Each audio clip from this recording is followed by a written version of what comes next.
छत्रपती संभाजीनगरमध्ये बघितलं गेलं तर 3 दिवसापूर्वी एक मोठी घटना घडली होती. जे शिक्षक हत्या प्रकरण आहे. या प्रकरणाला एक वेगळंच रूप लागणार आहे.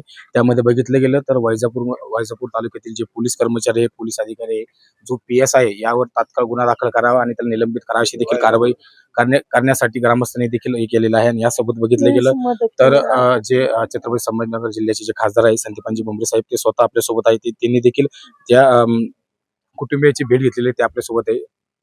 दादा नमस्कार. बघितलं गेलं तर परवा एक म्हणजे हृदय पिळून टाकणारी घटना घडलेली आहे. जे आदर्श शिक्षक होते वेरूळ येथील, यांची क्रूरपणे हत्या करण्यात आलेली असा आरोप त्यांच्या नातेवाईकांकडून करण्यात येत आहे. नाही, परवा जी घटना घडली तर ती घटना दुर्दैवी घटना घडलेली आहे. शिक्षकाचा याच्यामध्ये मृत्यू झालेला आहे.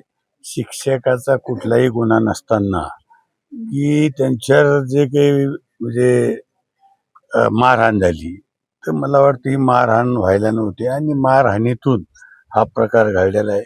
आणि मला तरी वाटतं की ज्यावेळेस मारहाण झाली त्यावेळेस जे काही PSI असतील, पोलीस असतील, त्यावेळेस तिथं ज्यावेळेस मारहाण झाली, ज्यावेळेस ते स्वतः इथं उपस्थित होते, तर अशा वेळेस मारहाण व्हायला नव्हती पाहिजे. आणि या मारहाणीतच कुटुंबियाचं म्हणणं आहे की सरांचा मृत्यू झालेला आहे.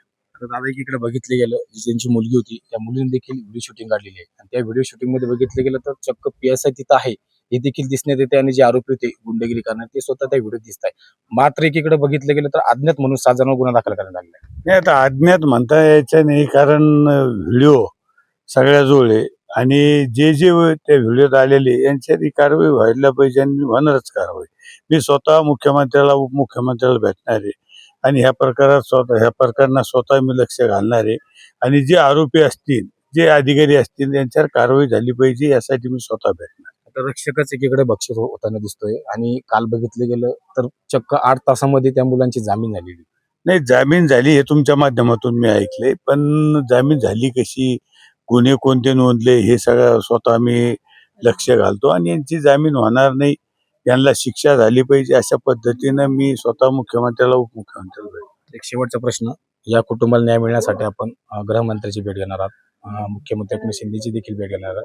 यांना न्याय मिळेल का? या कुटुंबाला न्याय मिळवण्यासाठी मी स्वतः गृहमंत्र्याला भेटणार आणि शेवटपर्यंत त्यांना न्याय मिळण्यासाठी या कुटुंबाशी सोबत राहणार. नक्कीच होते छत्रपती संभाजीनगरचे खासदार यांनी सांगितले आहे. नवनवीन घडामोडी पाहण्यासाठी स्टार महाराष्ट्र न्यूजला सबस्क्राईब करा आणि ताज्या बातम्यांचे अपडेट मिळवण्यासाठी बेल आयकॉनला प्रेस करा आणि परिपूर्ण बातमी बरोबर रहा, इतरांपेक्षा एक पाऊल पुढे.